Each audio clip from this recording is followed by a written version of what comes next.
Today on New England Living, we're checking out a one-of-a-kind floral shop bringing a little touch of France to the North Shore.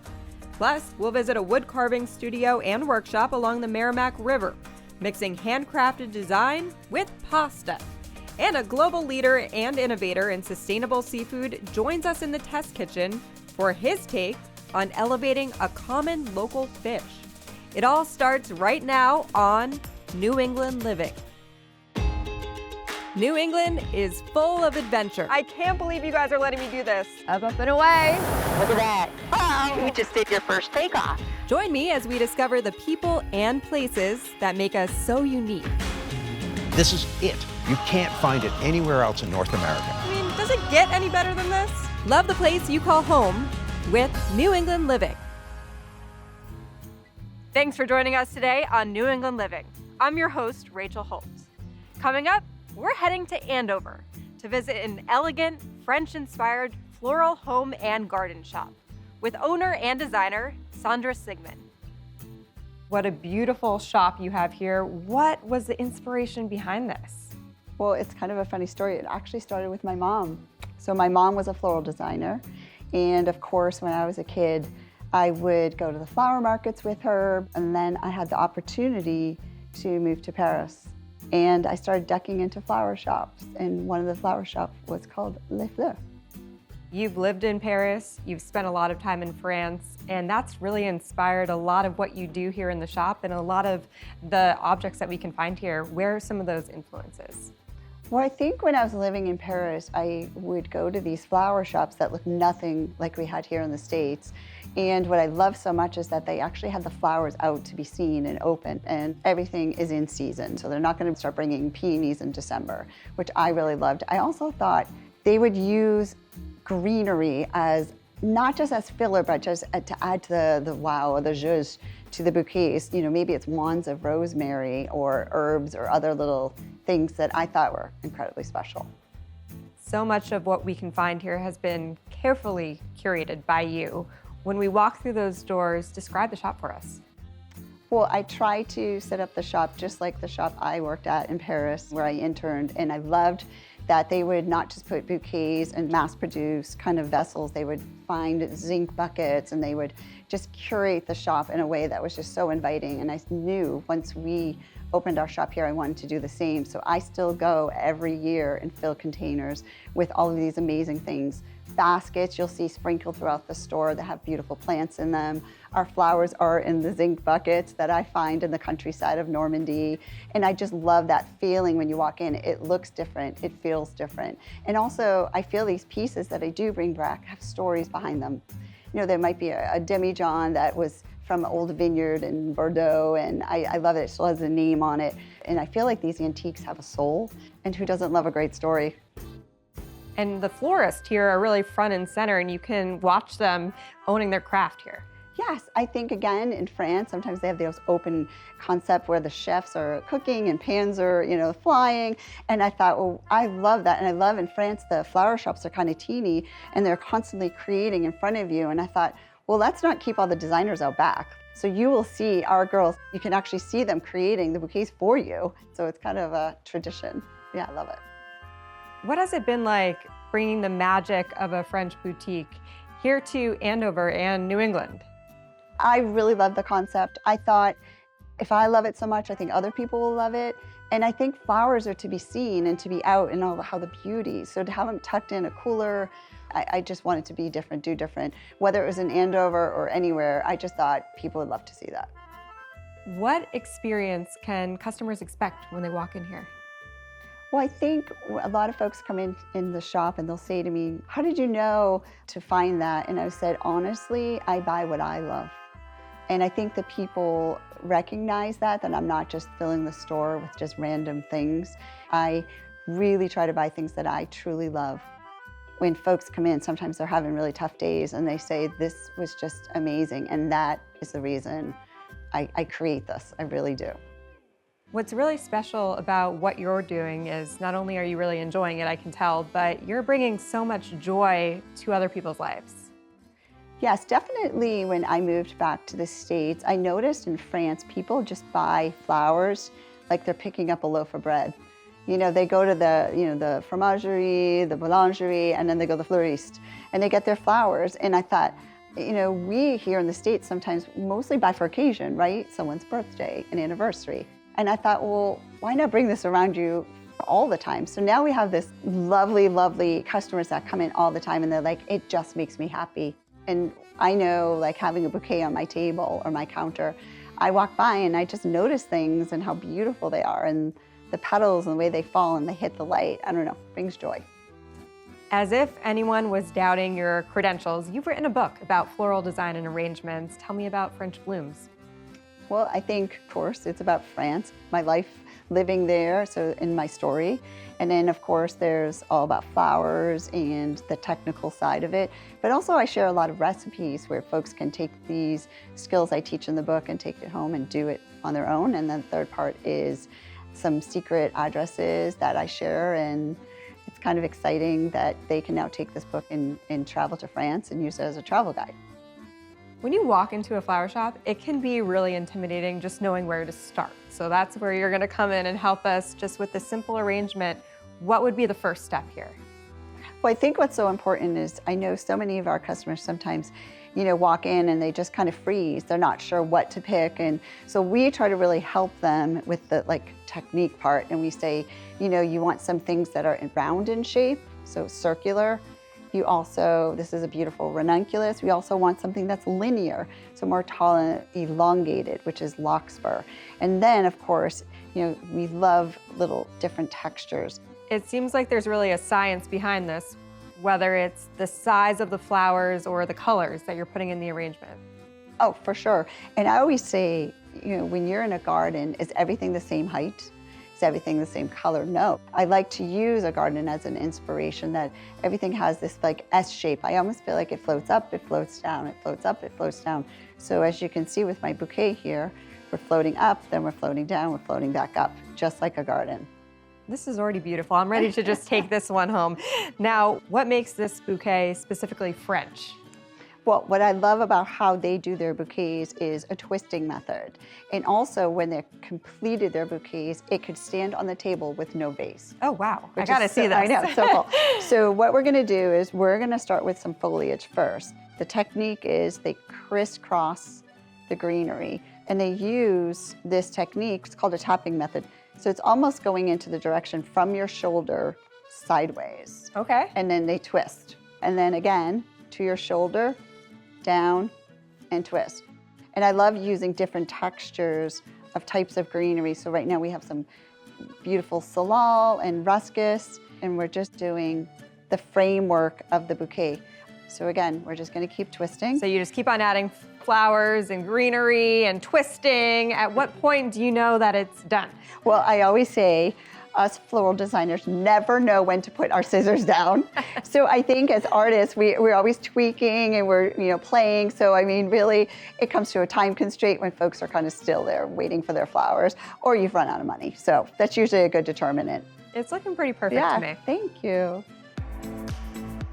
Coming up after the break, from floral arrangements to floral patterns of a different kind, we'll meet an artist designing and crafting one-of-a-kind pasta molds out of wood when New England Living returns after this.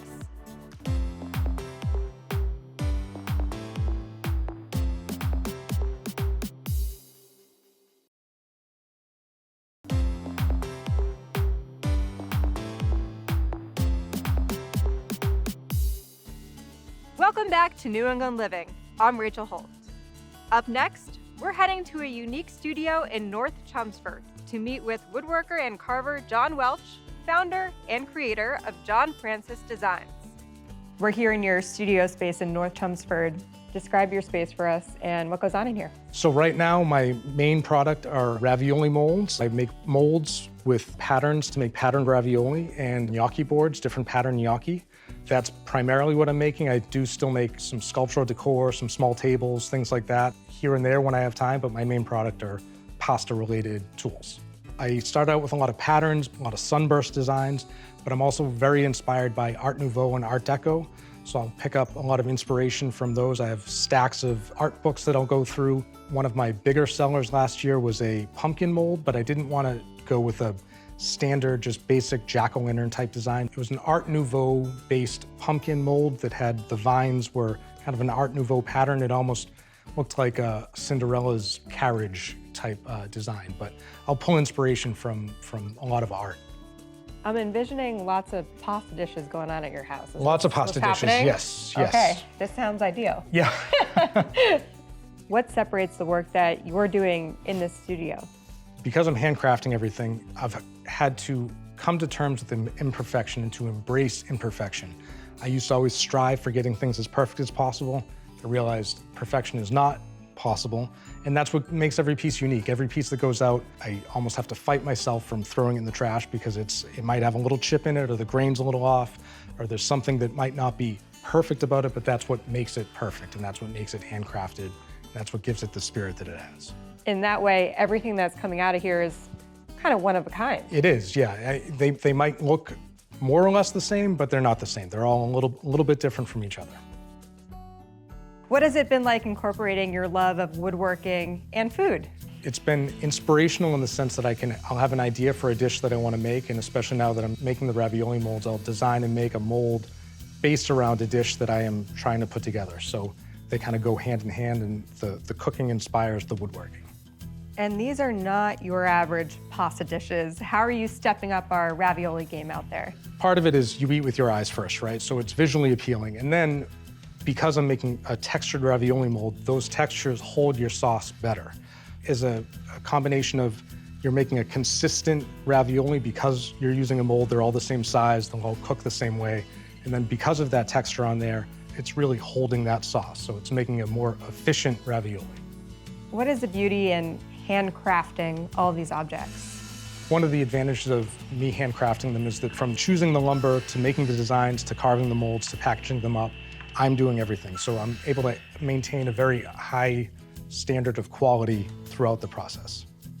Handcrafting things is almost becoming a lost art. What's the value in carrying on this tradition? So especially for myself, the things that I'm making are generally being used in the kitchen. Somebody's cooking for their family, they're cooking for a loved one. So I'm personally making everything that I'm shipping out. So I'm putting a little bit of myself into that piece. And then they're taking that piece that I made, making dinner for people they care about, or gathering with people that they care about. And I feel like there's like a little bit of my soul that goes with it and gets added into their soul. And it's something that you're not going to get from a machine-made piece or from a mass-produced piece. Hopefully it's precious enough that it might wind up getting passed down to someone else in the family or something. It'll stand the test of time and be there for them. And everything that's coming out of here literally gets your stamp of approval. That's right. I actually have a John Francis Design brand that every part that goes out gets stamped on the back with John Francis Designs. What are some of those collaborations you have going on now with really well-known chefs and food publications? I've been collaborating with quite a few chefs out there. Last year I was in Food and Wine magazine, which was fantastic, and that opened up a lot of doors to me. And I've been collaborating with quite a few chefs that primarily are out on social media making their recipes and reels and videos and showing the world what you can do with my ravioli molds. I've worked quite a bit with Meryl Feinstein, she goes by Pasta Social Club online. She uses my molds quite a bit in her reels and her newsletters. I've worked with people all around the world, chefs specifically using my molds and developing recipes, and it's been really exciting and rewarding. As a foodie yourself, this must be really cool for you to see all these people really enjoy your molds and your work. It absolutely is, and like I had a moment when I was getting interviewed by Food and Wine where we were talking about like recipes that I make and what inspires me, and I had a second, I'm like, I'm a woodworker. I'm talking with Food and Wine magazine about recipes and cooking and comparing notes, and like, how did I get here? It was just a really surreal and amazing moment. Setting aside your wood carving tools, putting on your chef hat, how does the pasta making work? I brought some dough in with me today, some dough and some fillings, so we can head into my studio and we can test out some molds. Let's do it. All this talk about pasta, I'm getting hungry here. And with that, John gathered his ingredients and his molds for a sneak peek into his ravioli testing process. How many different molds are we up to now? I'm just shy of 50 different patterns. You've been busy. I've been busy. And now for the fun part here, the pasta making. What's the first step here? First step, we have pasta sheets that I've already rolled out. You can use store-bought pasta sheets, that works as well. Then we take our ravioli mold. We're gonna place a pasta sheet over the mold. I like to use a dry pastry brush to kind of push it down into the wells, make a little room for the filling. We have a 3 cheese filling here. Pipe a little bit into the mold. That looks delicious already. So we place a second sheet over the back. Use a rolling pin to push it down into the impressions. Going to flour it a little bit so it doesn't stick to our bench. What I like to do is give it an extra little press from the back. Make sure it's closed up. I'll trim the excess with the bench scraper. It makes 4 at a time, so let me separate them.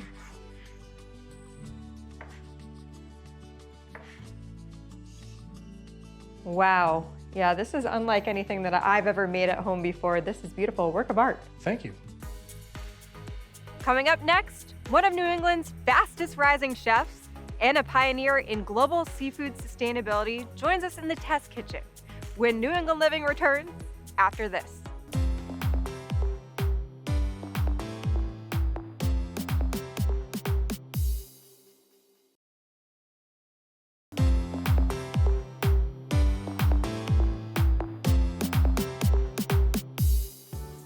Welcome back to New England Living.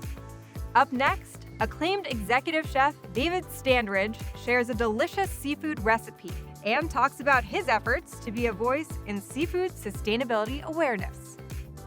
David Standridge is executive chef of the Shipwright's Daughter in Mystic, Connecticut, a sea-to-table restaurant focusing on sustainable local seafood.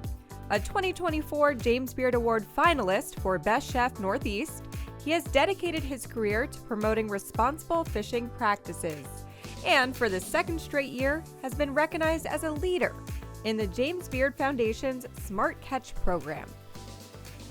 We're in the Clark Sub-Zero and Wolf showroom, and I am joined by David Standridge, executive chef at the Shipwright's Daughter in Mystic, Connecticut.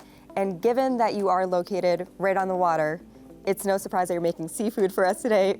What do you have for us? That's right. Today we have a beautiful local scup, and we're going to make a pickled scup dish. Why do you like cooking with scup? Well, it's a super sustainable fish. You know, we really try to focus on things that are local and abundant, and it's here and available all along the New England coast. What's the first step in the process? So the first step is we're going to take this filleted scup, and we're going to just season it a little bit with salt. And we have a very hot pan here.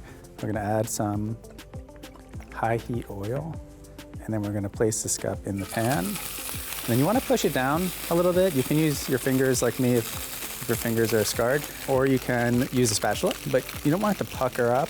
You want to make sure it stays flat for the first few seconds of cooking. So that's going to cook for about 4 minutes. Now, you actually served this exact dish at the James Beard dinner. I did. So the home chef might hear that and get a little intimidated, but is this something that we can easily recreate in our kitchen? Very easily. It's an opportunity to be able to buy fish on your shopping day and extend the life of it. You feel like if you buy fish, you have to cook it right away and eat it right away. And you can maybe do that with some of it, and the rest of it you can preserve like this and eat it later in the week or have it for lunch, kind of like you would other proteins.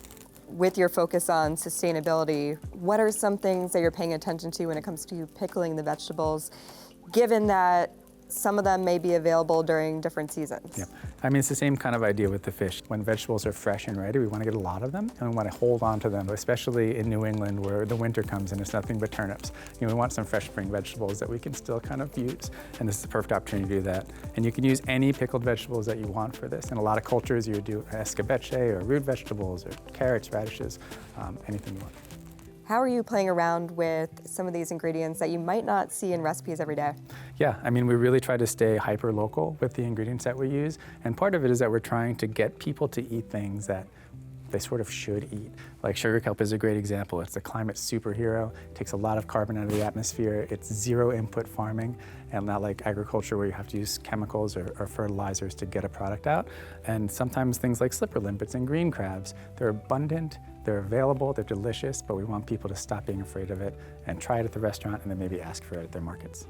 What are some of those practices you have in place at the Shipwright's Daughter when it comes to sustainability? Yeah, so we only work with small fishermen in the area. All of our fish comes into the Stonington Town Dock, which is just a couple miles away. And we only use species that are readily available. One thing that's really special is that we don't tell the fishermen what to go and get. You know, I think it's crazy to tell a fisherman, like, go out into the ocean and find me a 2-pound sea bass. We're just asking for whatever you catch, and we would need this many pounds of fish, and we'll buy whatever you bring to us, and we'll find interesting ways to use it and to create markets for fish that people aren't used to eating. So as a chef, you might not know what you're cooking that day. Almost never. Really?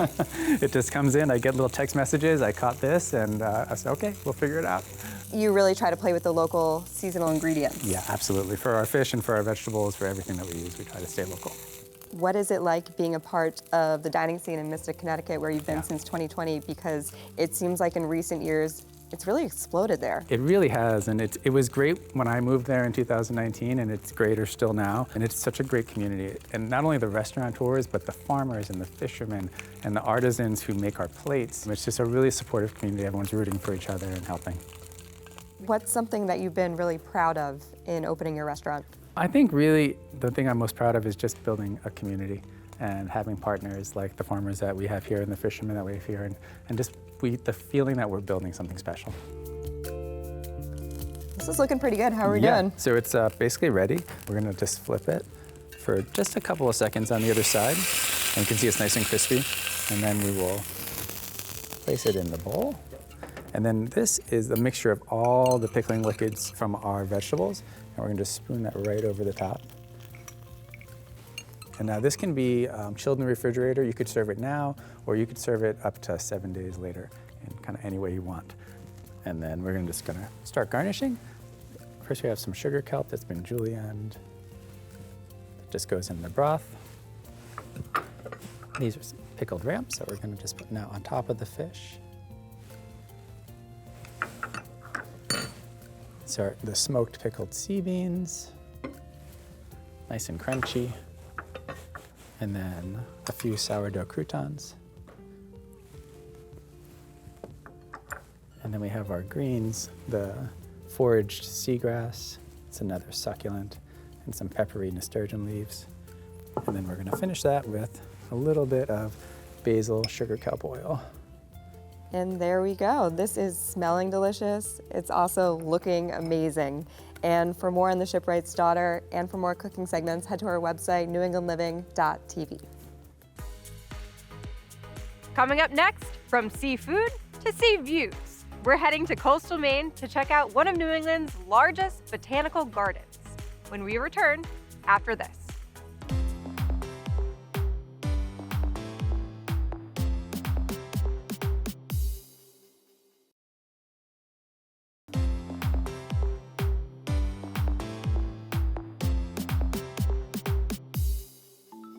Welcome back to the show. It's time now to go around New England with your New England Chevy dealer.